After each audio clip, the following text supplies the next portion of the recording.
I hope Australia doesn't become one of these European areas where a large proportion of people can't get into the housing market and have to rent. The housing pressures are real, and what do you see the solution being for Western Australia? How do we build more homes? All of the costs of everything in construction has gone up between 55 to 60% today, and people ask me, will the costs go down, building costs? The answer is no.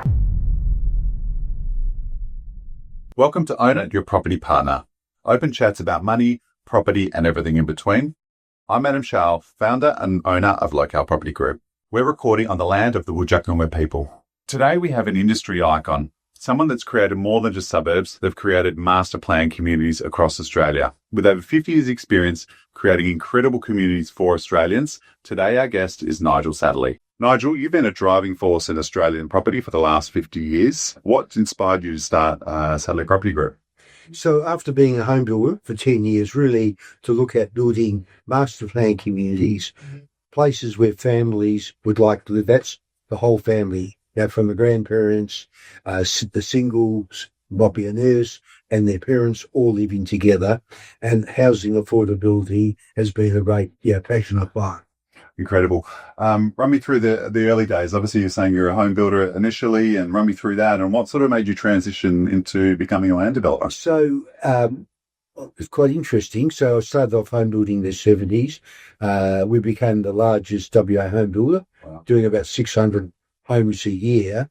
I was concerned, two things, the low margin. So in 1984, we turned over 20 million and made 4% pre-tax profit. So usually the profit for us was about 2.5 to 2.75, and I could see more regulation coming in. And I thought during Christmas of 1980, maybe I might like to sell out. And out of the blue, in January, I had approaches by two people. And one I doubt I would have sold to. The other one was Len Buckridge, who wanted to start up an integrated building operation. So we had a couple of meetings, and I told him the price. So I'd like settlement on the 1st or the 30th of June that year. Went through all the logistics. He said, get your friend, his friend, Malcolm McCusker, who drew up his agreement, and we'll get that right, and then we'll sign a contract. And I was quite happy. And so in July 1980, we started Satterley, and then in 1982, we bid with Town and Country for land at the end of the freeway then at Leeming from the government. Wow. And that led into the land development business. Unfortunately, we stopped doing the 65 square metre homes around the city. So we did those in blocks of 12, 18, 24, 30, 36 walk-ups, mainly 2 stories. And we used to sell those for $49,950 to $52,500.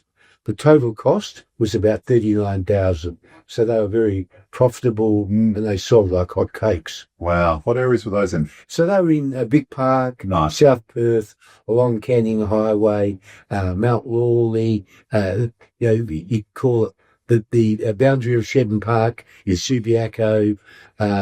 We used to amalgamate sites to put them together, and they sold very well. Yeah, incredible. Great landscaping, and we always put a swimming pool in. Nice. And the early days of Satterley, was it yourself and a partner, or was it just you and a couple of staff? And it was early days in the garage? No, we started off in a house in South Perth. Nice. And we had a licensee. I didn't have a license then, so I got the license, and the licensee stayed for a while and then retired. And we were in South Perth for really a long, long time. And we were in 2 houses and a building. It wasn't connected enough. Yep. So we shifted to West Perth, and we'll soon be shifting next year to Subiaco. Incredible. And the business today, what's it look like? How many staff and how many lots? 110 staff, turnover about 1.2 billion, assets of about 3.5 billion, very low debt, under 400 million. Wow. And we are the second largest seller of lots in Australia, operating in Perth, Melbourne, southeast Queensland, Stockland being the largest now with the Lend-Lease assets that they took over. So they're at about 6,500 sales. We're at 3.5. Then there's a drop to the next four, a big drop, about 900 lots. Wow. Do you pitch yourself from where you started, and I was at 82 to where you are today? Did you expect to be where you are today? You have a big vision for the business? We didn't have we had you had a vision and you had a plan. And I think we look back, we went to Queensland early. We should have gone to Melbourne earlier. Melbourne's the biggest market. It's just been through a very soft 3 years, but Melbourne will recover. It should be the biggest greenfield market nationally. Yeah, wow. What fuels your passion today? What keeps you going? Well, the passion today is really, getting houses for Australian families. And as you know, the lot sizes are getting smaller. So in Victoria, currently, the biggest selling lot's 275 square metres, sells for about $1,100 a square metre, call it 300,000. And then the houses, with site costs and reasonable finishes, 350. Yep. So how you can get people into houses, under 650, I'd like to think, which I think would be very difficult, to have houses around 500,000. So going forward, I don't think you're going to see the number of houses sold or lots of the past, mainly because of the price of house and land. Yeah, and that's it's a big issue at the moment, affordability, cost of living. Obviously, we're still seeing an incredibly buoyant market, though, so it's still driving. And since COVID to where we are today, we've seen almost 100% growth in property prices. Where do you see that going? So we had a period of about 8 years, growing WA and 14,000, 16,000, far too little. So there's virtually no price growth for 8 years. And then we had the COVID recovery. And of course, since the COVID period, most probably all of the costs of everything in construction has gone up between, 55 to 60% today. Big jump. And people ask me, will the costs go down, building costs? And the answer is no.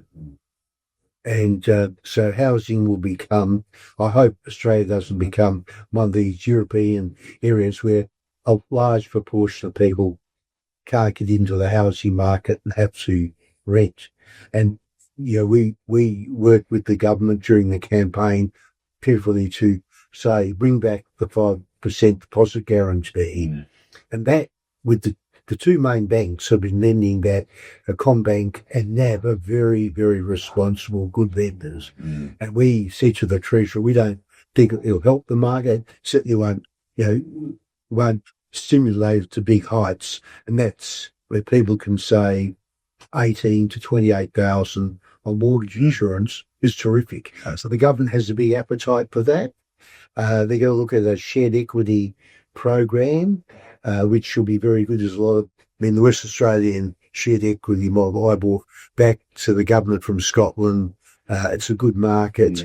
So I think there'll be opportunities or government assistance to get people into housing.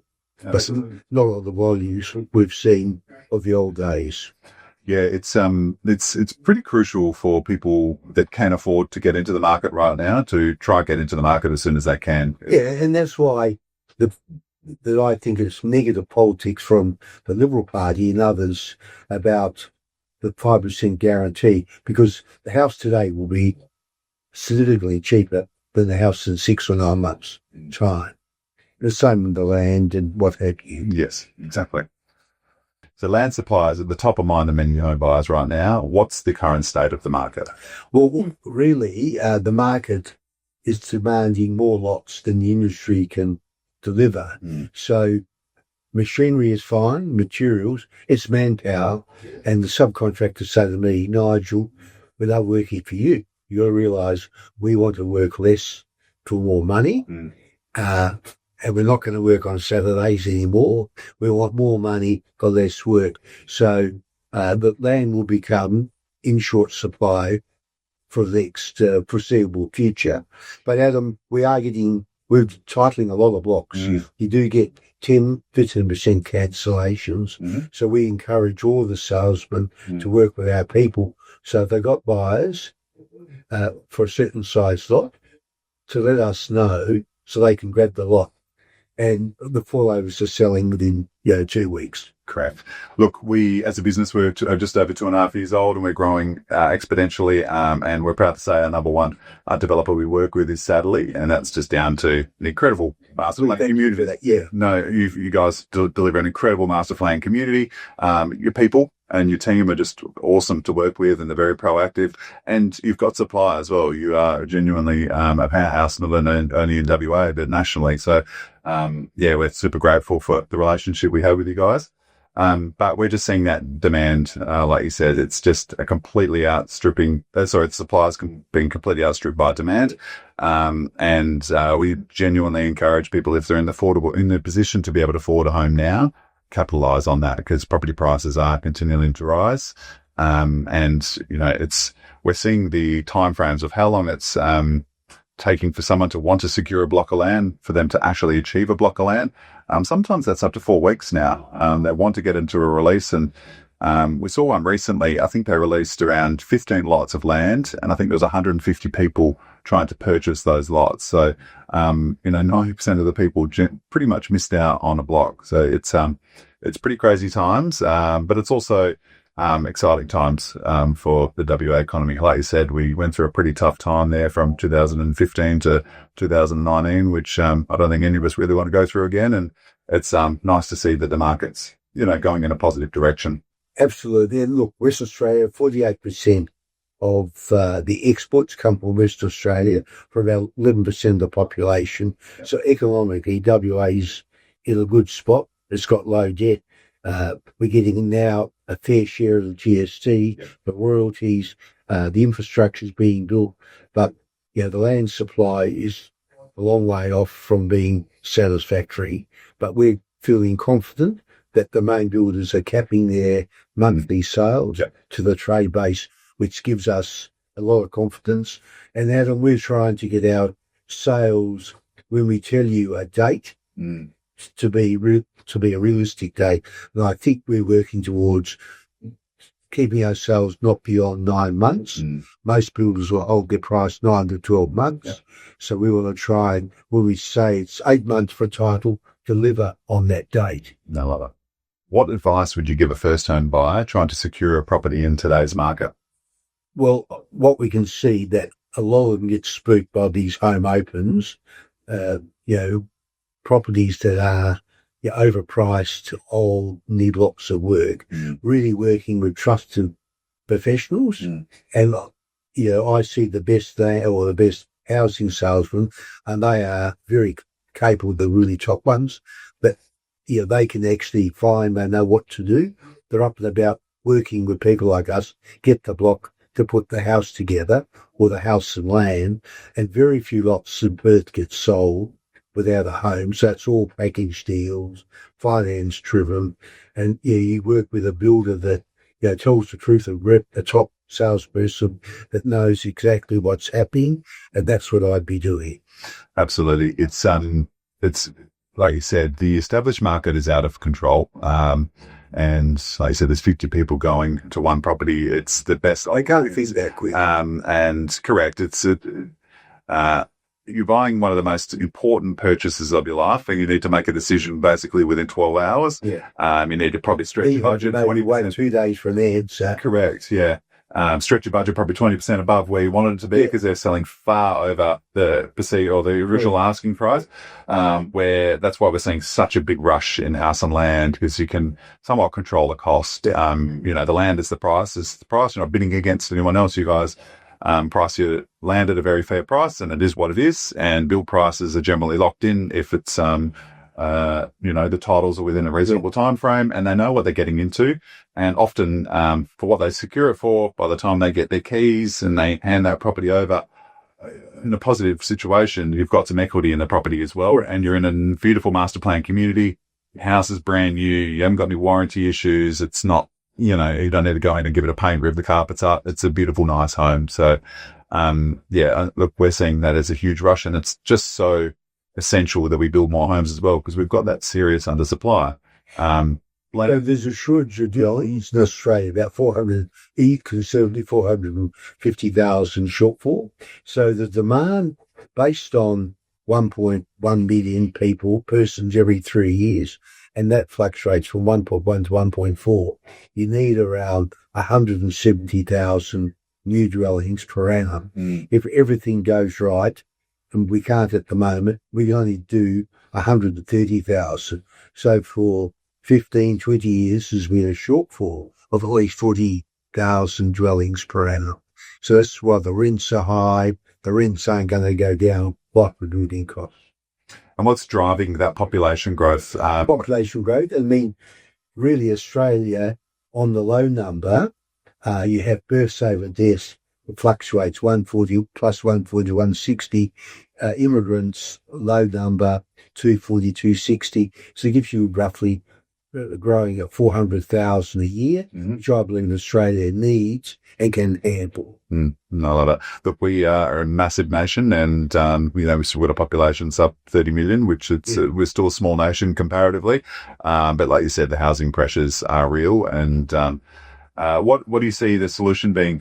For Western Australia, how do we build more homes, or is it just something? We need tradespeople, and look, the federal government, Treasurer Chalmers, has done a great job in actually getting the immigration department running. Now they've got to listen to the business leaders and bring in the skill shortages, not people that are going to be troublemakers. We need skilled workers across about 20 different industries. And unless we do that, inflation won't come under control, productivity, and we're going to go nowhere. Training is important, and we're monitoring the greenfield sales in Perth for the government.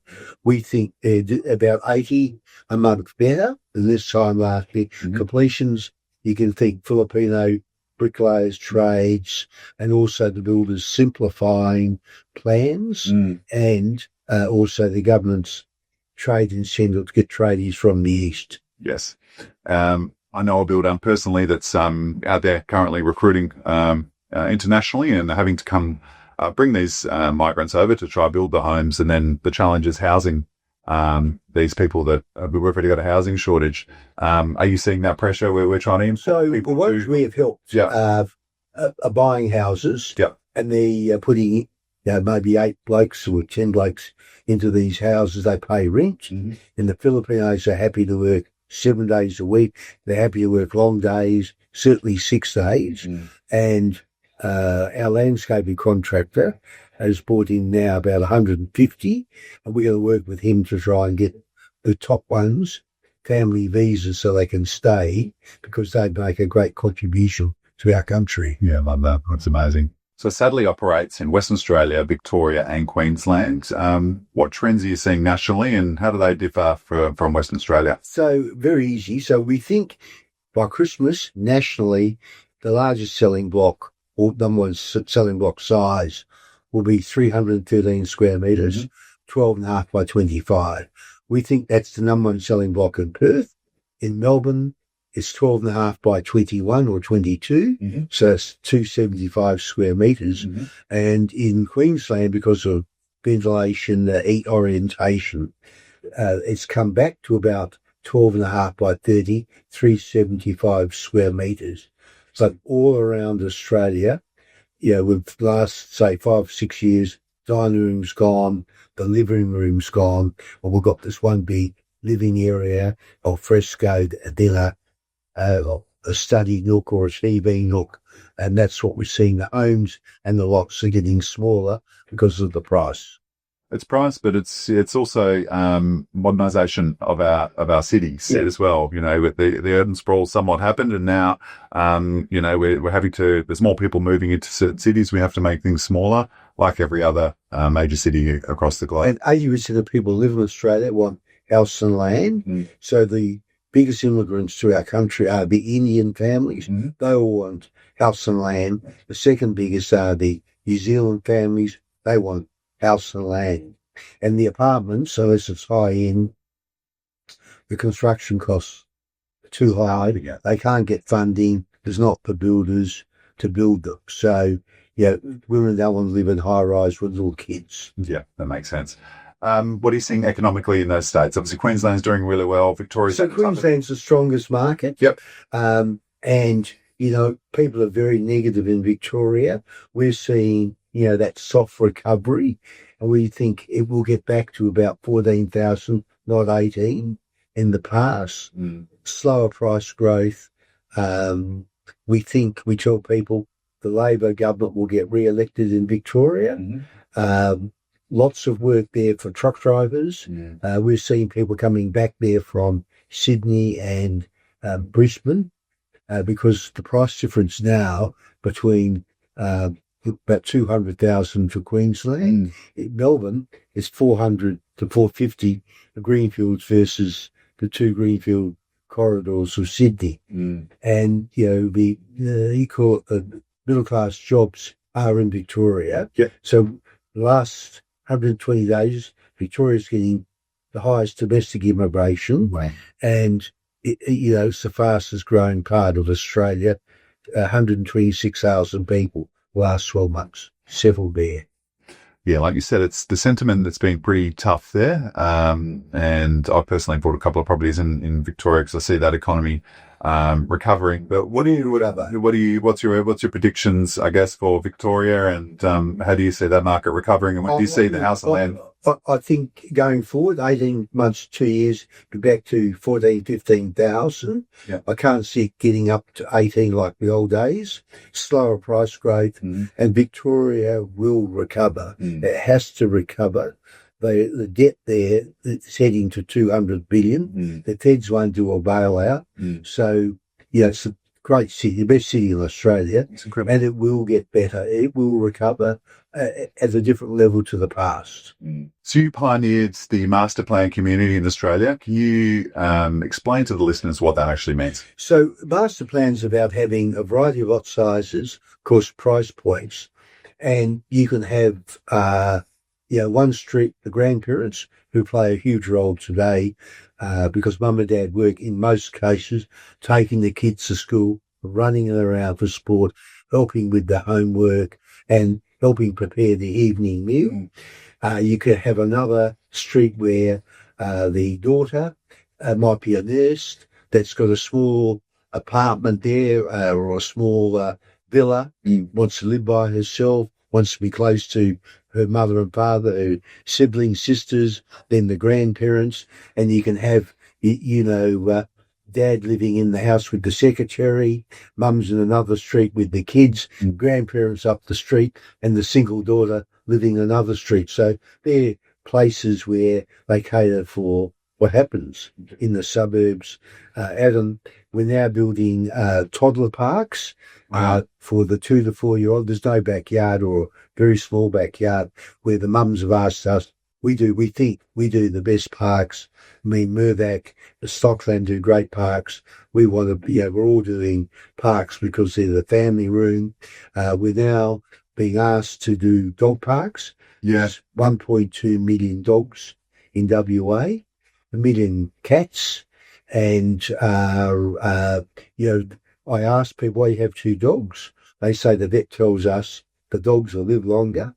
And then I say, to give us a feel, how big are the dogs by the weight? And so they have one dog, a small dog, 10 to 15 kilos. And then they have a bigger dog, 20 to 25 kilos. Wow.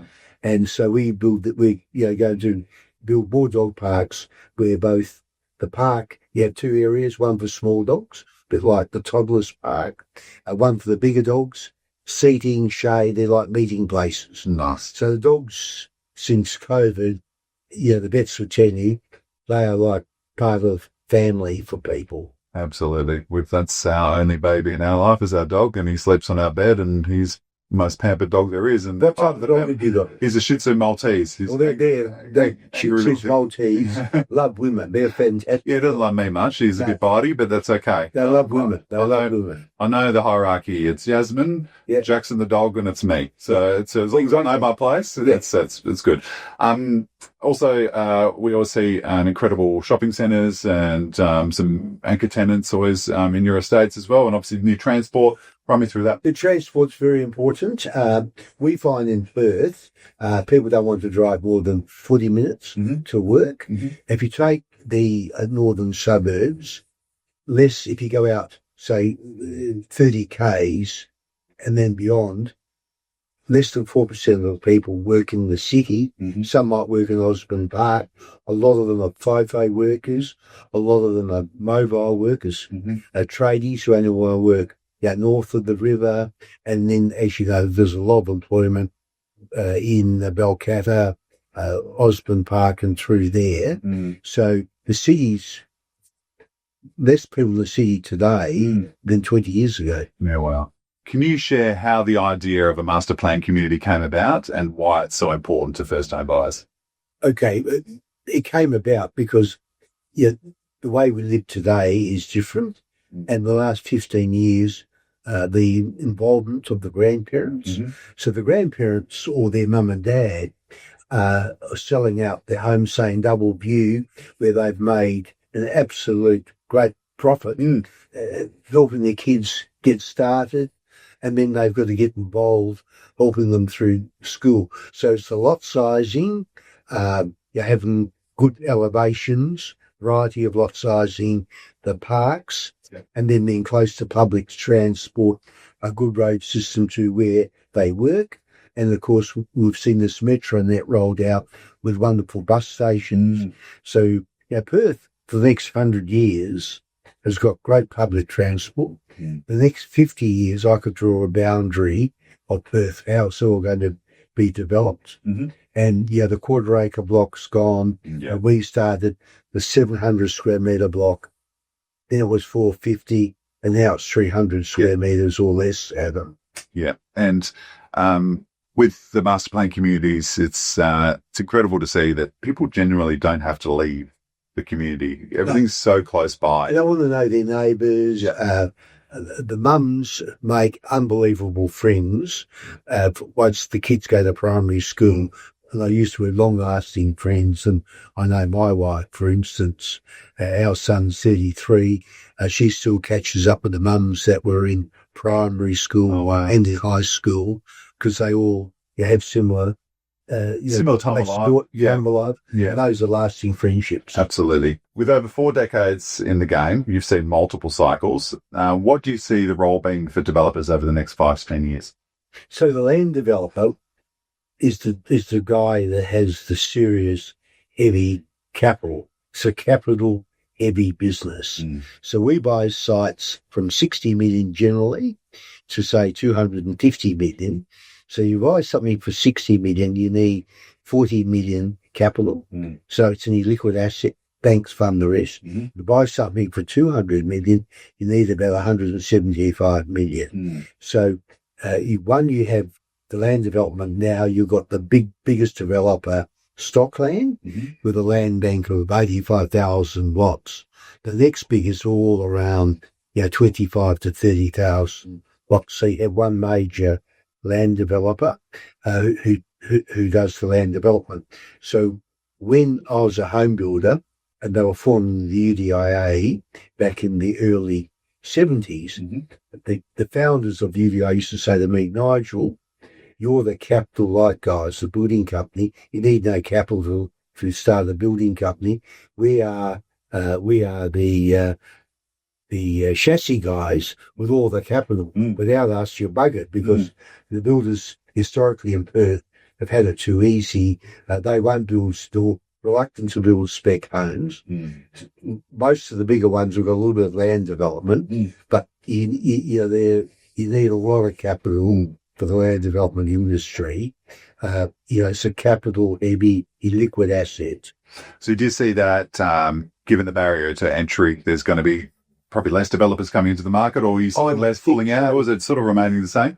Adam, I think that there'll be less. Yeah. Because of just the sheer weight of capital that you need to buy these sites. And there's not a lot of sites. And we're all going to get better of dealing with the 100 to 300, developments now. Because most of the big areas in southeast Queensland and WA are gone.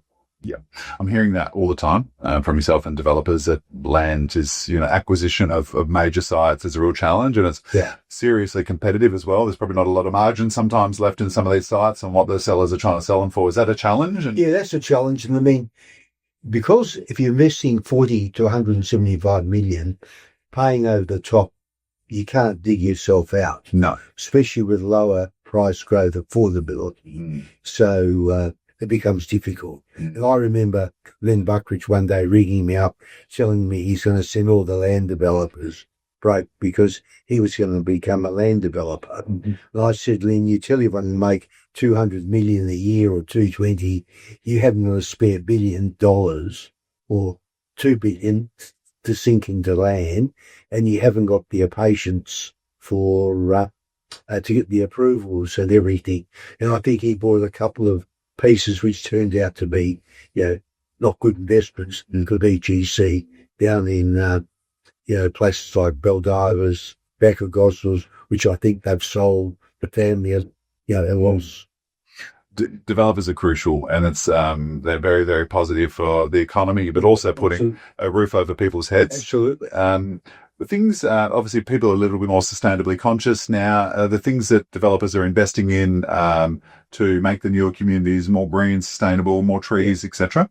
Look, now with the small blocks, the streetscape, tree canopy, shade is crucial.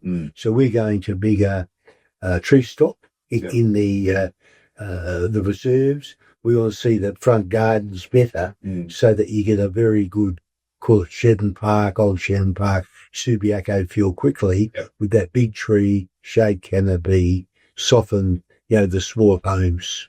Nice. That's great. We pulled together a few quickfire questions that our customers ask us. So I'd love to put those to you. You can say true or false and let us know. No trouble. All the good land is already gone. No, north of the river, you've got unconstrained, wonderful beaches. A lot of the good land south has to be filled. And you're seeing that happen now in Porterville. And that's been the same the last 10 years. It's better to wait for land prices to drop before buying now. Land won't go down like home building prices, Adam, won't go down. Should you always buy the cheapest block available?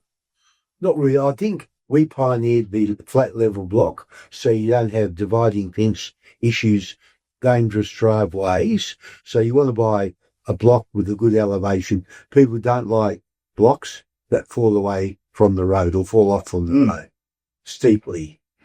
Agreed to the variables and the perception of it looks really cheap, and if you don't have your correct research and don't understand it's knock-on effect, correct, you're going to have all these knock-on effects. So buying a block that is the best block is the most important, not a block that's the cheapest. Correct. Developers release land in stages to drive up prices. Well, I mean, the price is now going to be governed by affordability. So we think we know the prices. If we're unsure, we might do 12, Adam, see how we go, and then we'll release another 20. Yep. But I think that, we try and do good stages. And as you know, the government asked us not to sell to investors or channels, which we didn't do. I mean, you can't stop every investor because they don't tell you. And as I said to the government, most of the communities, 10% of the homes are rented. And that's been forever. I can 100% back that Satterley has been a real leader in putting boundaries in place and protecting one family correct to live on our estates. So that's it's a good deed that you're doing for the local community, and it's also a great thing for the community where people have already. We need so many workers here. We ought to be able to house the workers, so they come. Corner blocks or park facing lofts are the better investment. Yeah, so park facing for sure. Now, with this, basically no backyard, these parks are amazing. If you have a look at the parks we've done at Catalina Green, Catalina Beach, the new parks down at Florence, the parks we've done down at seaside, they're very important today.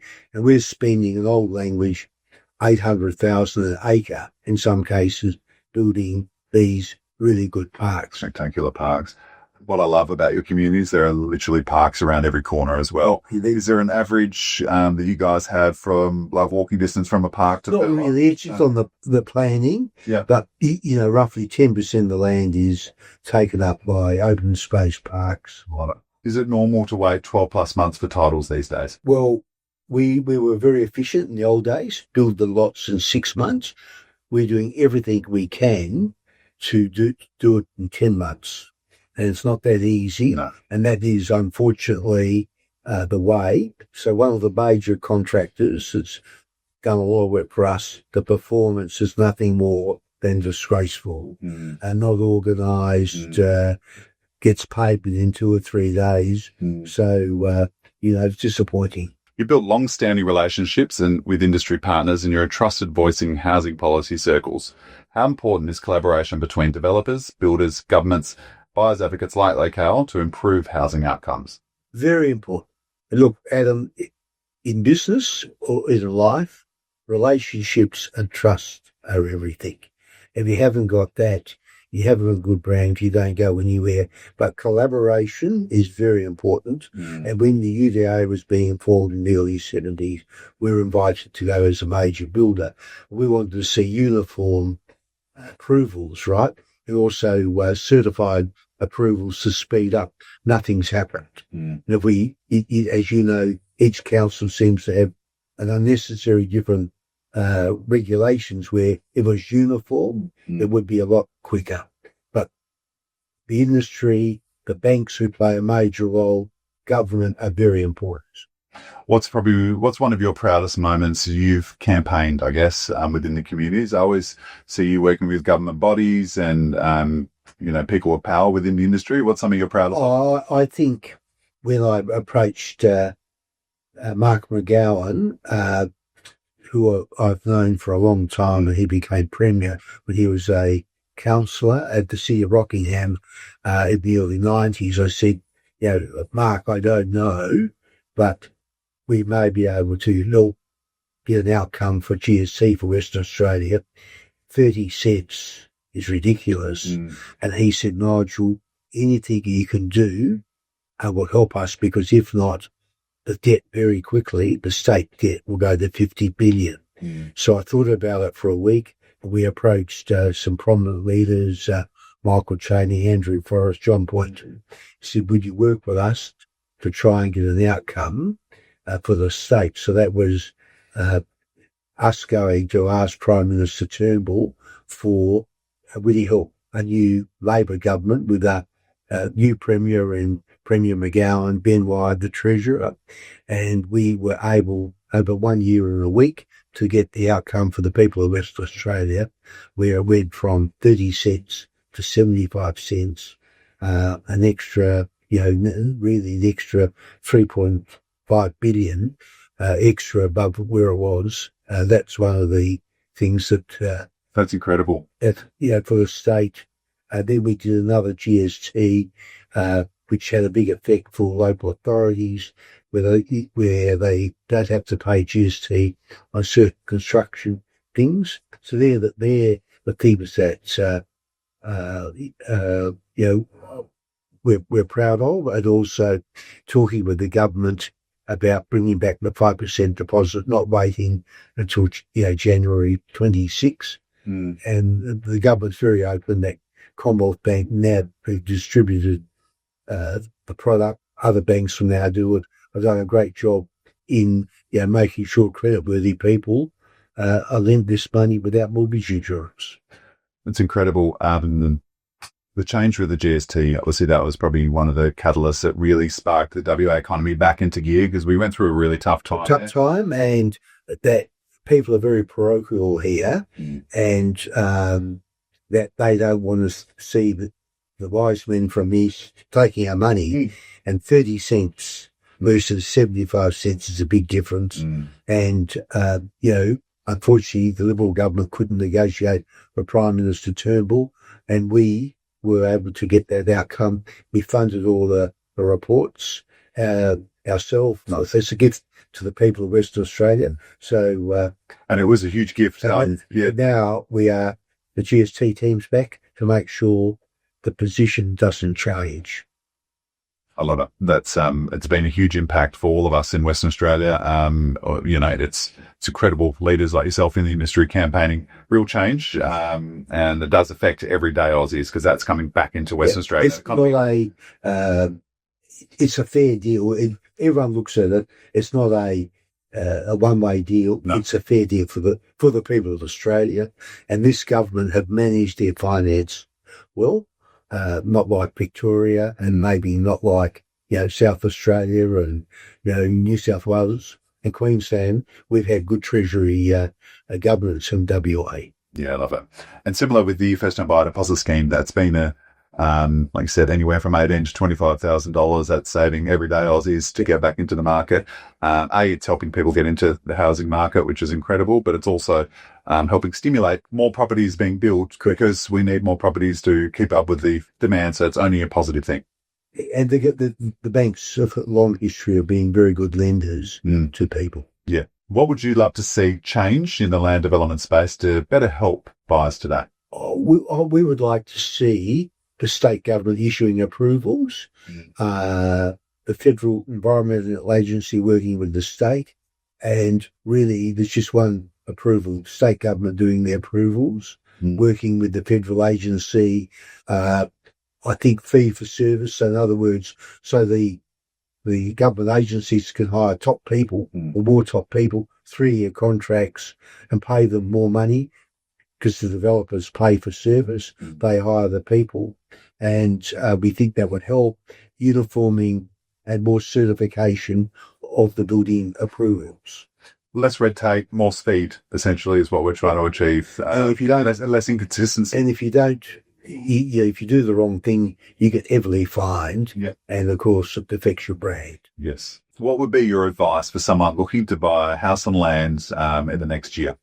I would think to get with a very experienced land or new home salesman. There are some and I go around, some of the best ones are in Perth. When the Perth market was soft, a lot of them went to Melbourne and were very successful.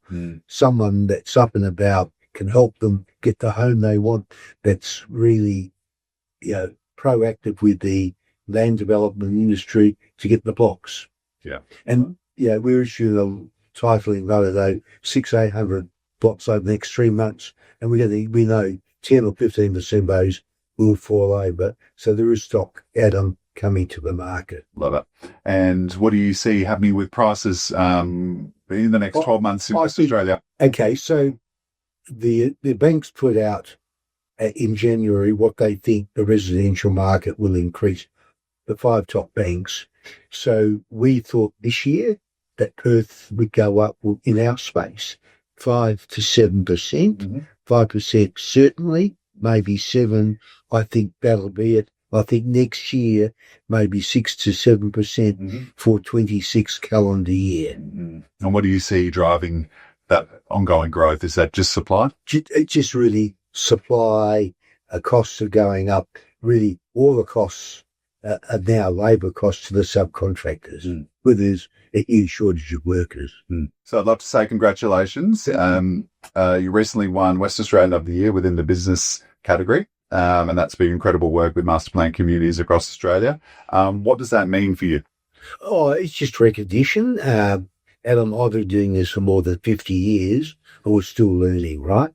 So you do get some accolades, and we just move on, right? We're interested in building a good business, having a good brand, and trying to put, hardworking Australians into a nice place to live. Yeah, I love it. And, the sentiment from our whole business and our team is how passionate your entire team is and how incredibly easy they are to work with. That always comes from the top. So you're always out on the ground, you always walk and display homes. 40 years later, you're still pounding the pavement. And that's a real credit to you. There's not too many people that have been around in the industry for that long period of time that are still willing to roll up their sleeves and get so heavily amongst it. So hats off to you. CEO in Australia who does that. So in Perth, I go to every site 18 times a year at Melbourne.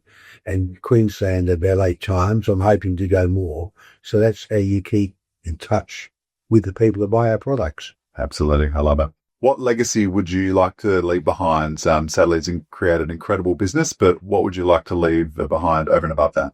So, Adam, what we'd like to leave behind is, when you drive down the streets in 20 or 30 years, they look good, have good tree canopies, good front lawns, people are happy living there, the parks, and, our foundation will continue to donate to the community. So hopefully things will go on like the Perrin Group. Sam Perrin, great man, helped me with my board. Has been gone for 5 years. Perrin Group hasn't missed a beat. So there's no reason why the business shouldn't keep going. I love it. Thank you for listening to Own It, Your Property Partner. A special thanks to Nigel Satterley for sharing his 50 years of experience, wisdom, and insights. If you found today's episode helpful, please share it, subscribe, or leave us a review. It really helps us get it out there. Thanks again. We'll catch up next time on Own It.